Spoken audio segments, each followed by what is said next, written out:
This reality does not even represent malevolent intent of the group that made such a text, but rather a love for the human race, cherishing our own self-directedness, and of course, protection for the Kellogg family, if that was indeed the individual that was responsible for roughly half of the Urantia papers. It was even indicated that the publication of the Urantia book was postponed until the sleeping subject's death, which is the only major proverbial wrench in the Kellogg theory, with Wilfred's death occurring in August of 1956, not prior to 1955. It's most certainly true that several members of the forum group were potentially disillusioned members of the Seventh-day Adventists. A very rough and oversimplistic representation of Ellen White begins when she was 9 years old.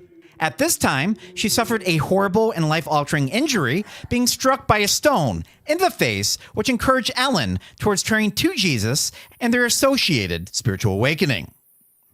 This awakening led to otherworldly messages and visions that tackled everything from philosophy, religion, and moral systems later on in their lives that directly inspired those around her.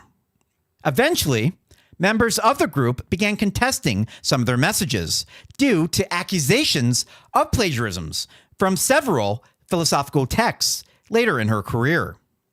I would imagine, just like today's Seekers of Truth, that people would turn to all sorts of relevant and even fraudulent sources towards their own journey associated with their own spiritual awakening.